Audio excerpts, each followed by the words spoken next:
It's now time for Punted, a podcast discussing the very latest in all things racing, including tips, giveaways and laughs. Here's your hosts, Scott McKinnon and Nathan Kendrick.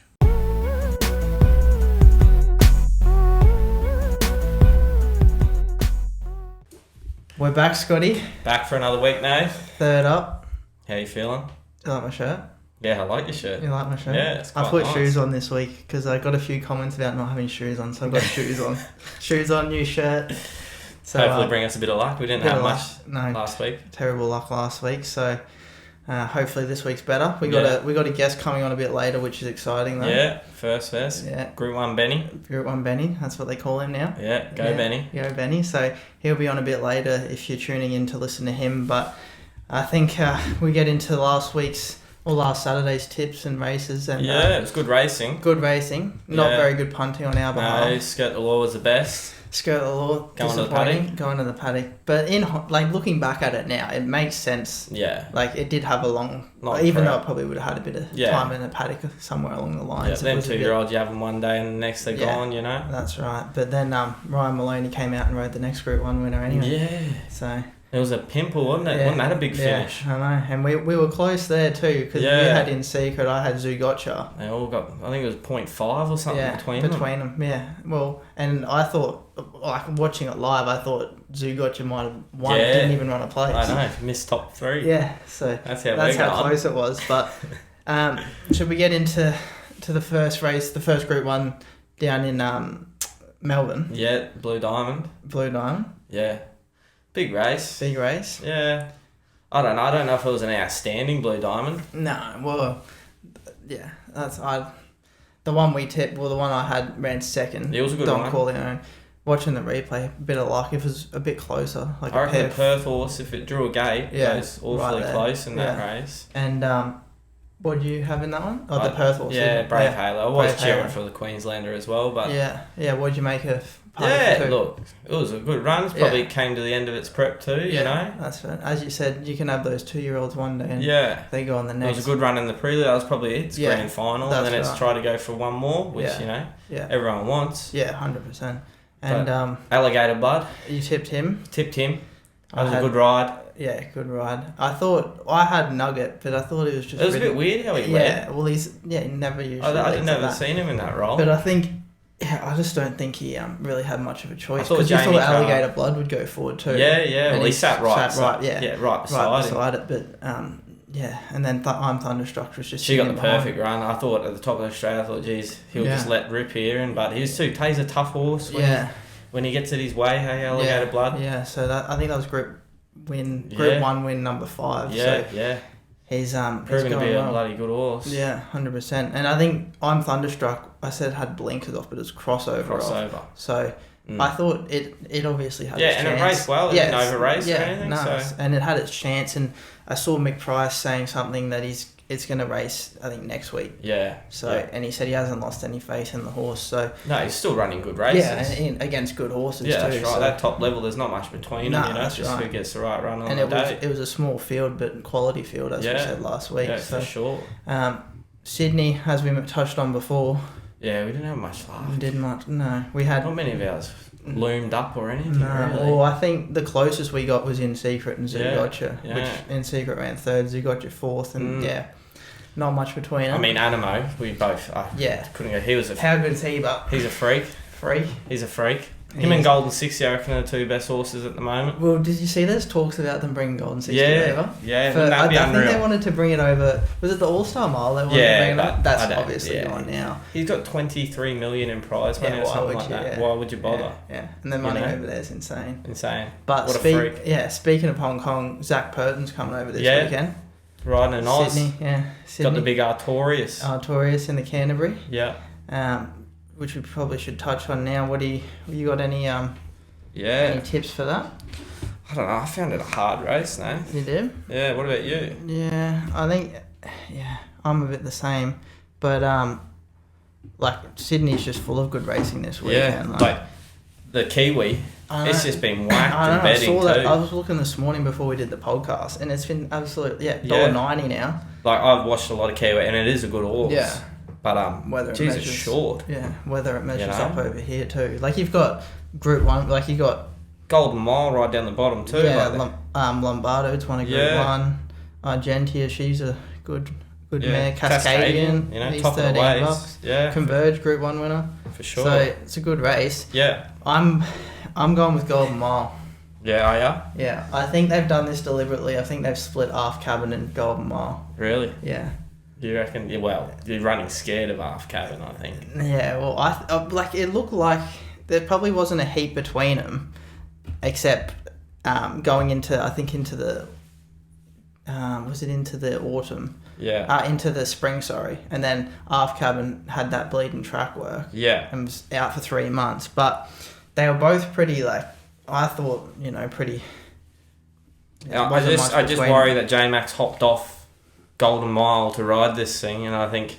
And it's been well back. And it's been whacked. Like, sometimes you try and get too tricky and just look at the obvious, and I couldn't really get away from it now, so... Yeah, so you're sticking with the Kiwi. It's no tip, but I think the Kiwis be very awfully hard to beat. Okay, well, I'm going Golden Mile. You're going Golden Mile. I just think Godolphin...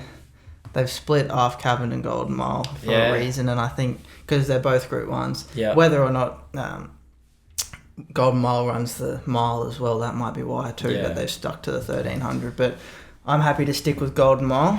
Yeah, I'll go the shorty. You go the shorty? Yeah, I'll go the shorty. What about this next race? It's a bit of a touchy subject, this next race. Well... Are you going again? I've got to stick strong. That's I commend you for sticking with Matcha Latte. Well, we got a message. I don't know if you saw it on the punted Instagram page. Someone said Matcha Latte this weekend. What are your thoughts? So I'm sticking strong. You've got fans, Nathan. But I mean, Osipanko, it's $4.40. It won that race 2 weeks ago. Like really, I think there's only about 5 horses that can win this race. The rest are a bit of dead wood in between them, There's a couple in there that go down the bottom. I don't know where attrition's going. It's accepted here and down Melbourne. Melbourne, yeah. Sorry, not here, Sydney and Melbourne. Yeah, I did see that. But between like Zoo Tiger, Matcha Latte, Osipanko, Half Cabin, they were all sort of in the finish the other day. Half Cabin draws another sticky gate. But I think Randwick will be better. I think J-Mac rides him different. Yeah, that's right. I think he rides him with a sit. Yeah. And he might just go bang all over the top of Matcha Latte. Well, we'll see. You're not getting 40-1 for Matcha Latte. Still $10. $10.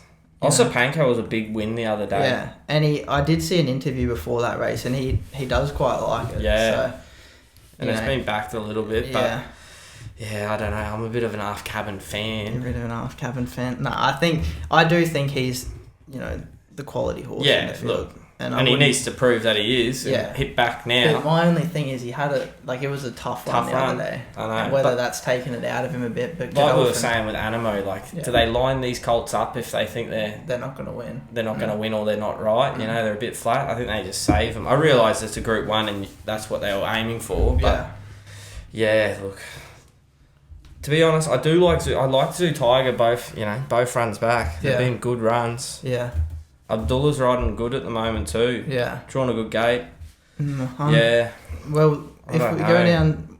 Yeah, I don't know. I think I'm sticking with Matcha Latte just purely... Yeah. Purely because I think it's a bit of a... Look, half cabin will probably win, but I'm going to tip Zoo Tiger at the price. Zoo Tiger? Yeah. What's he paying? $650. $650. Yeah. And did he run second or third? Second. Yeah, it was a good run. Was third. Yeah.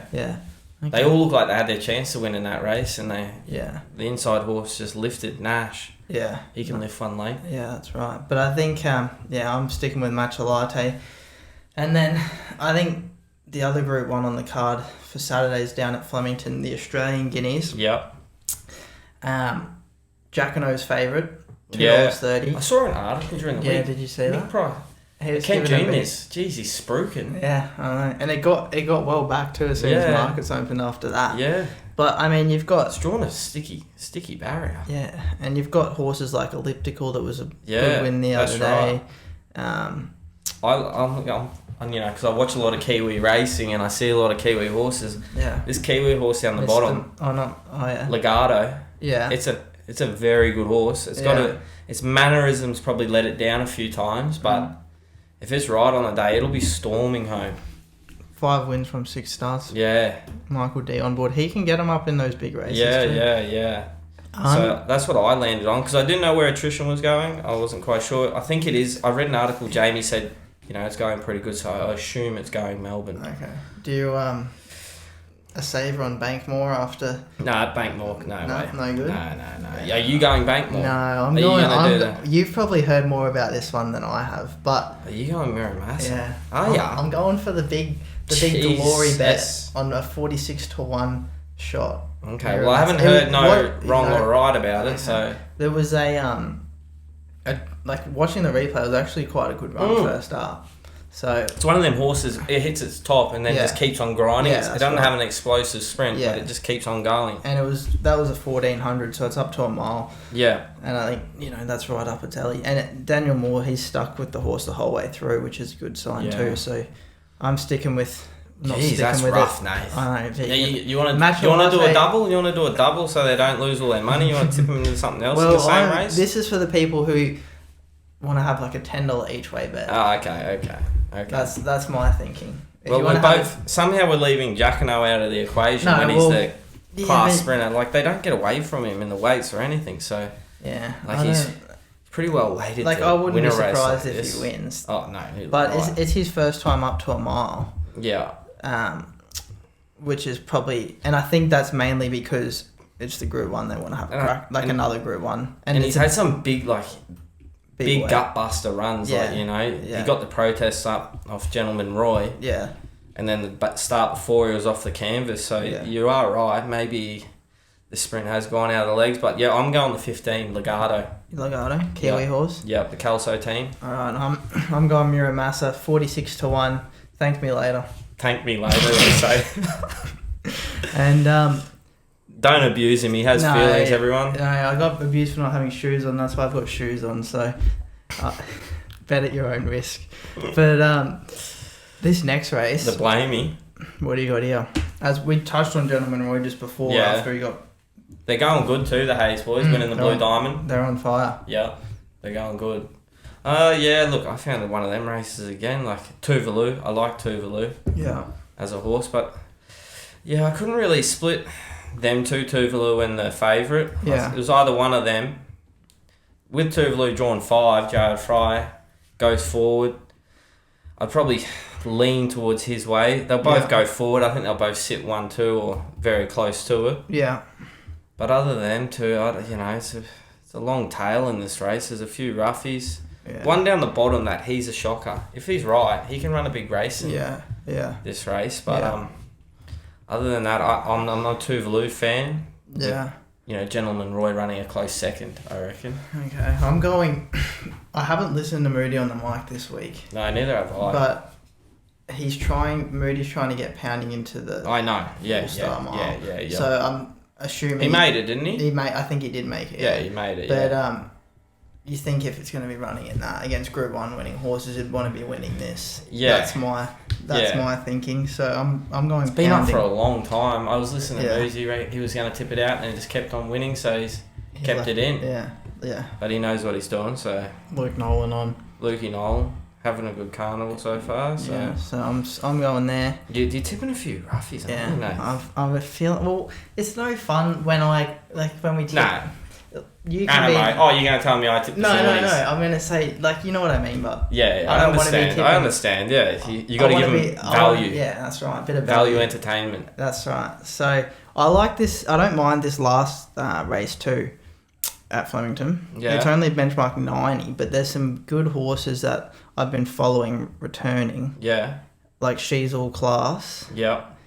And... You like that horse, Yeah, I do like that horse. And Pinstripes. Yeah. So that'll be an interesting race, but I'm going to have something on She's All Class in that last race. She's All Class? I didn't have anything for that. I wouldn't mind touching on, I reckon I'm going to make it nearly one of my best values of the day. Yeah. Is in the race before, Opal Ridge in race 6. Race 6. Luke Pepper's horse. Yeah. I backed it all last prep. Oh, yeah. Yeah, I really like the horse, and I think... He wouldn't be bringing it down there if he didn't think he was... For no reason, yeah. Blake Shinny's me man at the moment in Melbourne. He is. Him and Jake I love it. Yeah. No, they're winning everything between the two of them. That'll be an interesting race. But It's not a bad race. And you got Sajardin, who had a big rap on him when he was a 2-year-old. Yeah, that's Paris right. Dior. Yeah, no, it's not a bad race. Big money. I think it's $750,000 yeah, race. It's one of those English races. So yeah. That'll be interesting. That'll probably be my value. Won't give it away on the Instagram. We'll obviously do that you'll on put Instagram that on the again. Instagram story? Yeah, that'll be my value, and I might have one more best bet. Okay. I won't be following you in again, Nate. That was no good for me.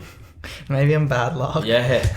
Well, you actually did tell me to put alligator. Yeah, and then you did me dirty. No, well, I was out and I was like, fuck, I can't be putting another one in. Yeah, I know. When I looked and you tagged me with you, and then it went like it did, and I thought, I can't go with him again. That's fair enough. I don't blame you for that. So I'm going on my own. I'm going rogue, yeah. Have you got a best bet yet? Not really a best bet. I'd have to wait a little bit more. I'm summing up between a couple of them. Yeah. There's a couple of shorties though at Randwick, Anything tomorrow night at the Sunny Coast? No, we've only got one runner for the weekend on Sunday. Leo Red resumes. Yeah, he's a problem horse. He's always been a problem horse, but he's got ability. Just need the run, I'd say. Yeah. What about you? The big camp, then you got... Well, you going to tip one? You going to be brave? No, because it seems when I tip them... They don't run. But yeah, they don't run well. Move it.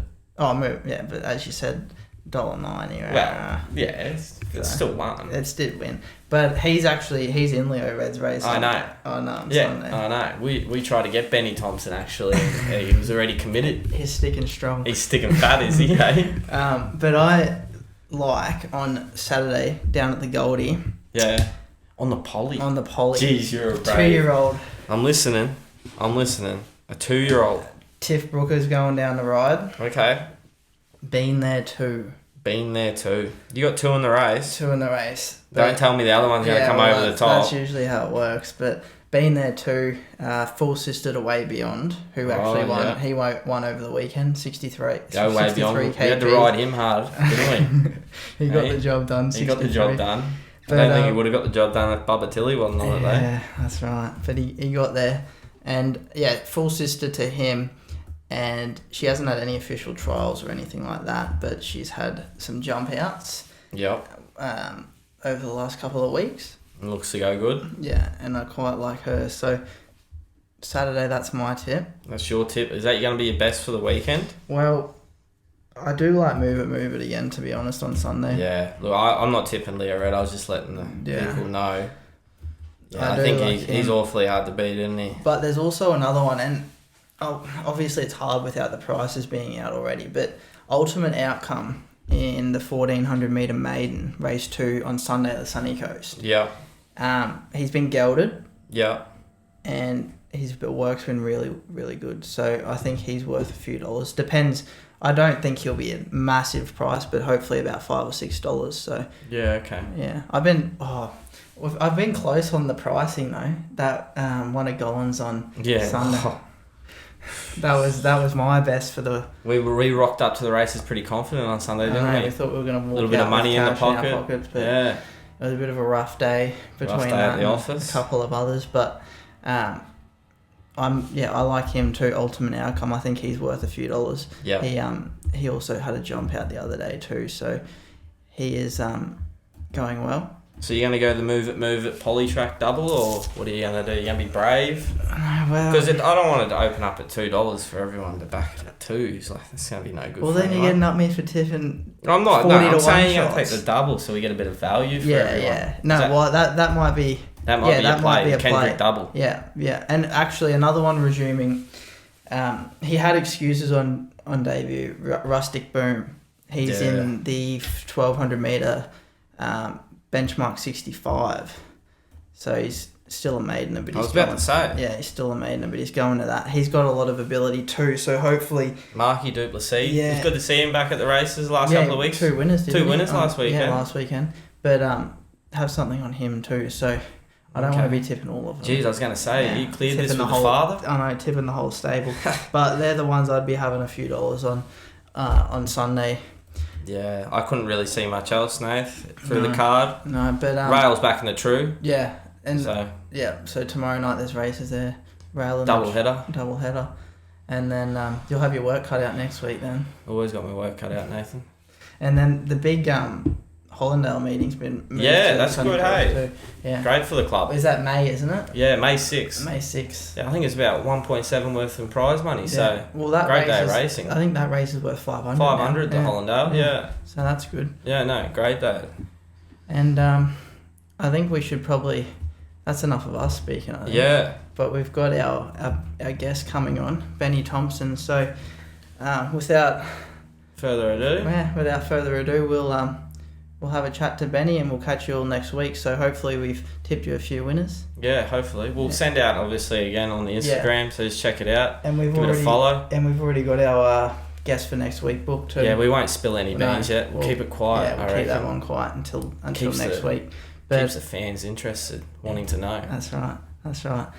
Thanks for tuning in, everyone. But yeah, if you're still listening for Benny, he's on now. Welcome, Benny, to the Punted podcast. First things first, a big congratulations on your first Group 1 win and for joining us today. No, thank you very much, Nate. It's it's been a crazy few days. Obviously, the winning the race itself and the aftermath. It's been awesome, really, and thanks for having me on the show. No, definitely.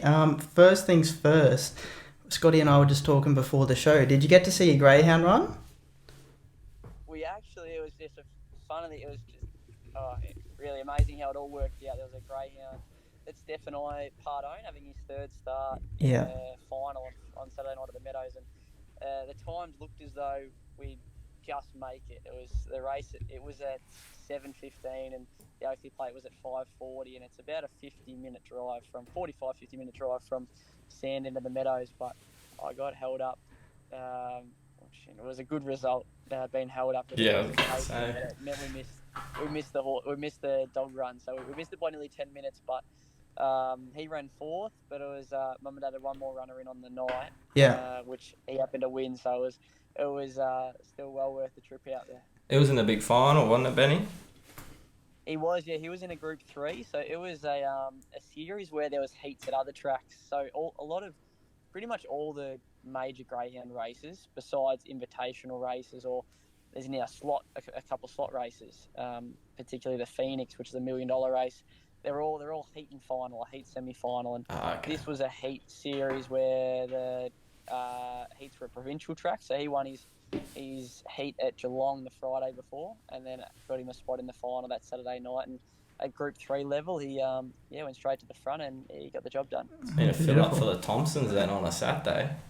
Jesus. It was a great weekend. I think, Dad, it was actually funny. Before I left, I flew down on Friday with no races up here and spent, I would say 24 hours with Mum and Dad and my siblings. And it was funny, Steph had 2 rides at the Gold Coast that day. They'd both won, and I was about to leave for the races. And he said,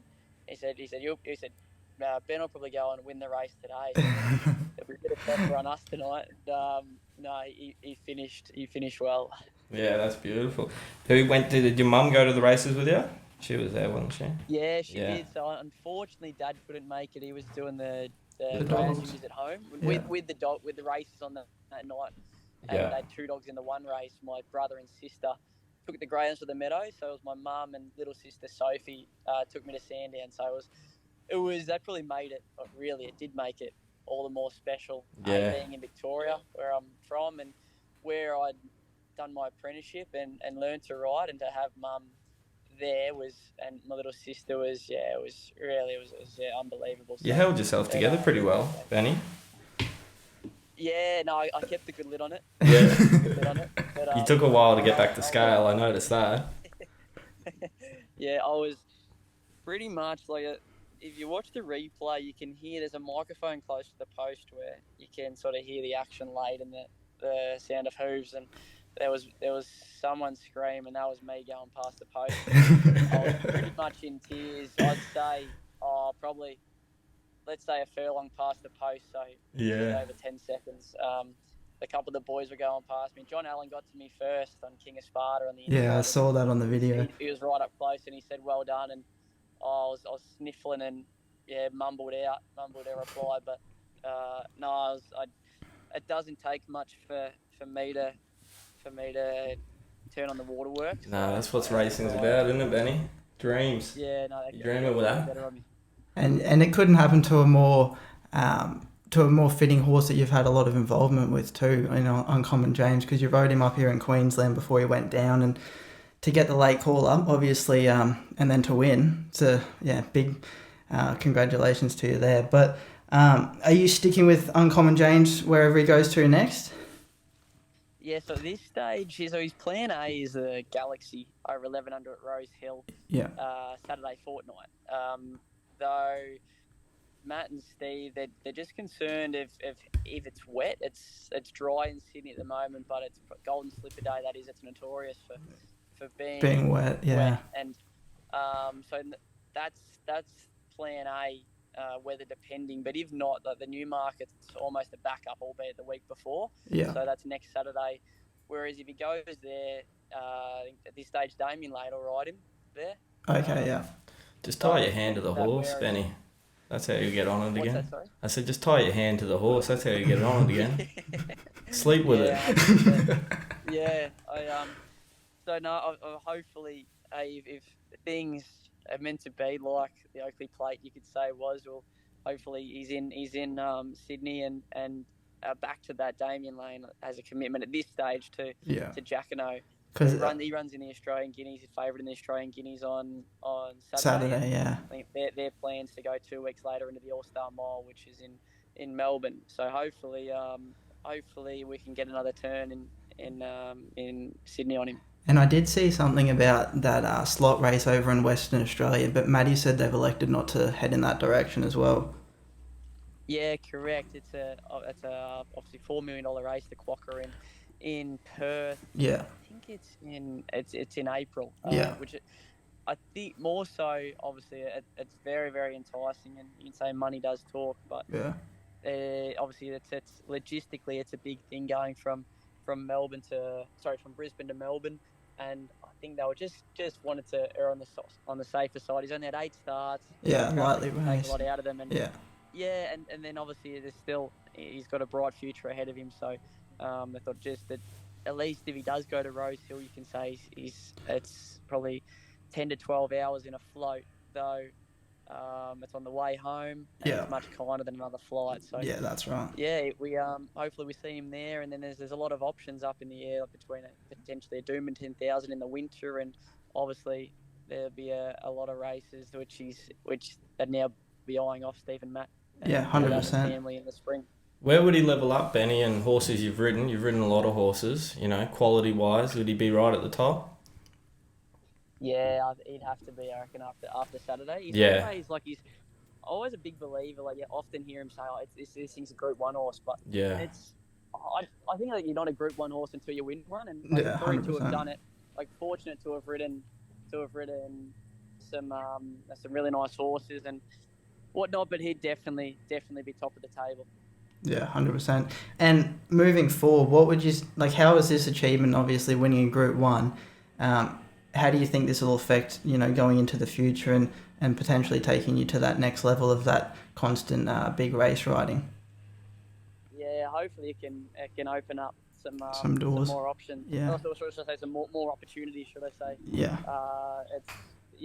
Obviously only time will tell. I'm very fortunate that probably what did lead me to getting the ride on Uncommon James Saturday was that I walked around with a light weight and weights dropped and ruled a couple of riders out. So hopefully being able to ride 50 kilos, I can, whether it's a lightweight chance somewhere, I can find be able to win another Group 1 at some stage would be probably a real goal. And obviously I'm in a very fortunate to be in a really good position up here in Brisbane and receiving great support from a wide variety of good stables. So may that continue, and as you say, it's obviously always we're looking to get better every every time you go to the track, and each season we ride. So hopefully keep improving. I'll be happy. You're flying, Benny. You'll be right.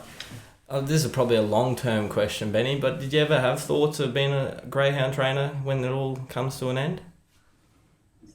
No, not at this stage. Not at this stage. It's I think if anybody's gonna take over the kennel from Mum and Dad, it'd be my brother Luke. He's He's 21 and works full time with them and loves it. He does a lot of the race day work and the trialing in between, and he absolutely eats, breathes, and sleeps it. So the greyhounds, obviously, you hear a lot of jockeys and probably just sportsmen in general. They've got an outlet away from work. Yeah, that's right. People, away from your job, you have an outlet, and for me, the greyhounds are that, albeit still racing, but it's a good thrill.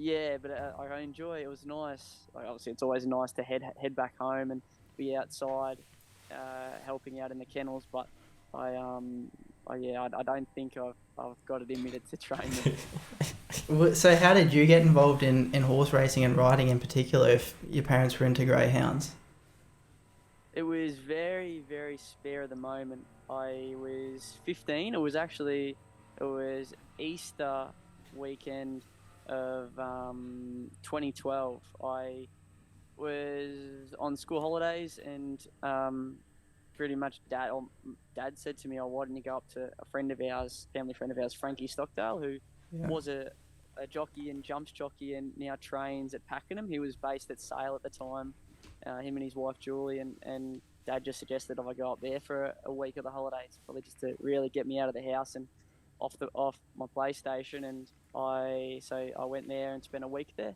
I hadn't ridden a horse until then, and just jumped on a pony at Frankie's and really enjoyed it. I think within 2 months later, I had a job for Mick Kent in Cranbourne, who then fast forward another 6 months, I was applying to be in the apprentice program at Racing Victoria, and then shortly after got in. So it was all happened very, very quickly, and just over 2 years after that first time on a horse, I was race riding. So you could say it was almost meant to be, and a couple of sliding doors moments. Yeah, that's how it happens in racing, I guess, isn't it? Take opportunities and you never know where they end up. Yeah, I guess we'll move on. Never would I thought like it. Yeah, it's sort of got us to where we are, and just so much to be grateful of. It was like even like I was speaking to Frankie on Sunday morning, and he obviously still keeps a close eye on my career, and it was, I think, just really special for us both to have had obviously for me to ride one and for him to watch me do it at a big level. And away from that, I think probably most importantly, I wouldn't have met my beautiful wife if it wasn't for racing. Give her a plug. I had a question, but I didn't want to get you in trouble, because you said winning the Group 1 would be one of the best moments of your life aside from getting married. Has winning the Group 1 taken number one spot, or is Steph still there?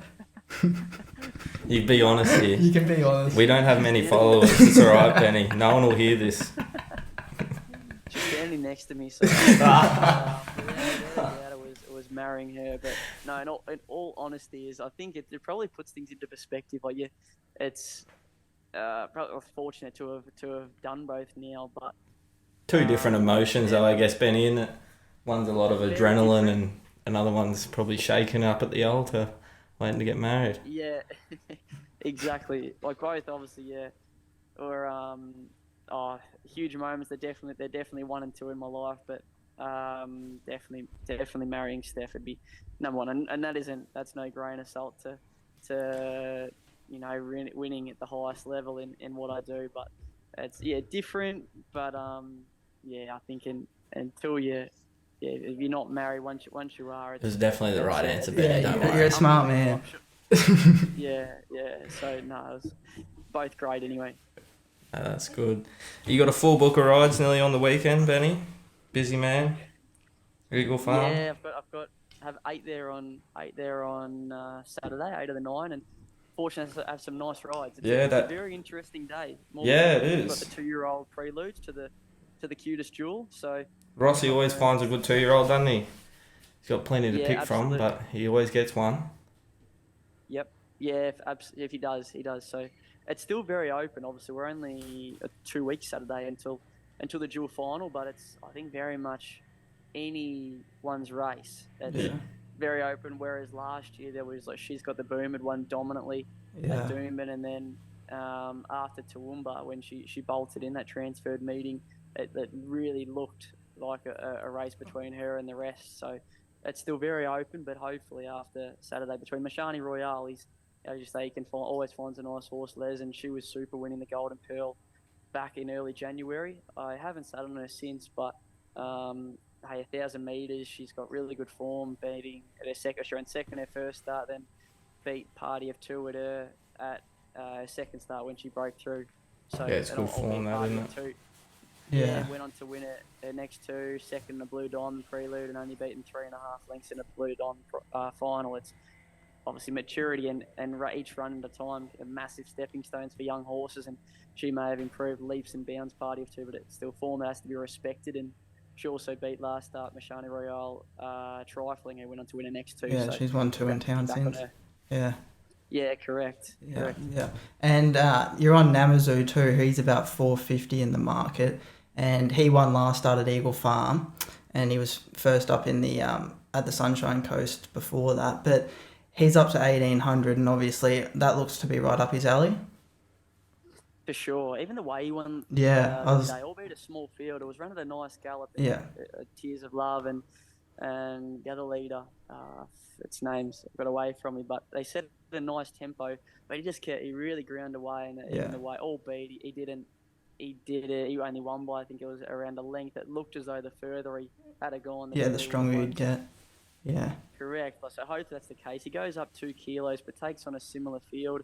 He's run first, that was super, behind Charlotte, and beat home some really nice horses, Roman Aureus, Tumbler Ridge, and many others. And obviously he's already a winner at Open Company, winning a Townsville Cup and over 2,000. So no doubt he'll run a really strong 1,800. He's in great hands, and the O'Day and Hoysted stables flying. You two are striking at a very good strike rate at the moment. It makes life easy. It makes life easy going to the races when you're throwing your leg over their horses. They gives you plenty of confidence in itself. So no, it's hey, hopefully we can give him the right run and can make it back-to-back wins. Are you riding a lot of work for the O'Day camp? So I ride 4 mornings a week for them. So you'll see me first thing at Eagle Farm on a Tuesday, Wednesday, Friday, and Saturday for Stephen and Matt. And I've been up here 2.5 years. It's 2 years end of August 3 years end of August since I've been in Queensland, and nothing's changed there. Like the odd, let's say a Wednesday morning, if they've had a lot of trials on the Tuesday, they may not have any gallops or need me. But I'm there 4 mornings a week, and obviously I enjoy that too. I enjoy riding, a lot of riding their horses, and you get familiar with them the more often you ride them, and we've found a really good balance. I thought I'd just touch on, you got 3 rides for Sears on Saturday, but you're pretty excited, pretty keen to see Yellow Brick back after its run in the millions. It was a big run. Yeah, absolutely. I was actually going to say that when you asked about Uncommon James and the best horse I've ridden, I've got so much time for Yellow Brick, and hopefully in, let's say, 6 months' time, off the back of a winter carnival, I can say it's head and head with the two. Yeah, he's another Group 1 winner. Nice horse. Yeah, hopefully, fingers crossed. But he's got better. The 3 preps he's had. Well, he had to freshen up between his late winter prep, early spring prep that he had before winning the King of the Mountain. But God, he's went from strength to strength. He's got a deadly sprint on him, Benny. When he lets go, he can let go, can't he? He does. Yeah, and even the way, he's so versatile. Like the way he won the King of the Mountain, beating a great field, Alpine Edge, who come out and won $1 million race on Magic Millions Day, and he was obviously he was super in the Magic Millions Guineas. He jumped away well, but just didn't show the same muster that he has in his other starts, whatever reason, and from a spot away from his pattern, an unfamiliar spot, 3 pairs back, he still obviously savaged the line and was a real eye catcher. So and obviously ran into an informed horse in Fashion Legend. So he's got a bright future, and that's the thing, because he's won out to a mile Yellow Brick. It's like really like where is the ceiling? What is the limit with him? Yeah, exactly. Where is the ceiling? Because he's shown enough brilliance to be alive as a 3-year-old. He'll be down in the weights, potentially a live Stradbroke contender, or like in the, let's say, spring, or it's getting a long way ahead. But let's say next autumn, we're allowed to dream. Winter. That's it. What's he? Yeah, we're allowed to dream, and who's to say he's not going to run 2,000? Because Tony says the whole way along he's thought he'd be a Derby horse, and probably caught him by surprise to win an open 1,200 metre sprint against older horses. He's got a stack of scope. And another one actually that Tony and Madison Sears have resuming on Saturday is Red Wave, and I think you have a good affiliation with that horse as well. Yeah, he's really. They've had a lot of time for this horse too, even from when he was young, and ran him in a couple of nice races. He beat two nice horses. His first Saturday win was at the Sunny Coast about 12 months ago. He beat Canadian Dancer, and who went on to win a listed race as a 3-year-old, and he beat Military Gambler that day too, who had beat. He was obviously really spruiked as a young horse, and has still done a good job. But he beat Star Tontes and Stella Magic as a 2-year-old. So he was obviously put his name up early days as a nice horse. Red Wave. He ran third in the Toowoomba Cup before winning 2 Saturday races and beat Oddirah, who I think he won maybe 4 Saturday races after the last prep. So he showed good quality. Red Wave. He's come back probably even better for mine. He looked to trial really nice at Toowoomba before trialling a week after that at Doomben.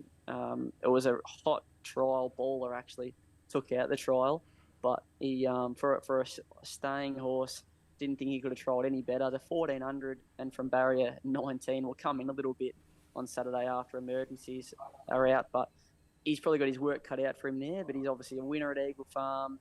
He's come back really good, and I really think I'll be surprised if he isn't hitting the line strong. Yeah, for sure. I'll just quickly say, Benny, you must be pretty good memory on the racing, because you're pretty switched on who's beat who and what's done what. You must have a good memory bank for it. With things that I probably like, probably just myself speaking and majority of people, it's when you're really passionate about something, you find it easy to remember, probably because you're concentrating on it more. If it's let's say when you're half dazed out and not interested, it goes in one ear and out the other. But with racing, I love it, and you got to be in it all the way, I guess, if you want to make it, don't you? Oh, for sure. That's it. If you're doing something, you want to do it to the best of your abilities, so no, I wouldn't change what I'm doing for the world. And you're neck and neck with Jimmy Orman in the Metropolitan Premiership at the moment. I think there's about 7 wins splitting first and second.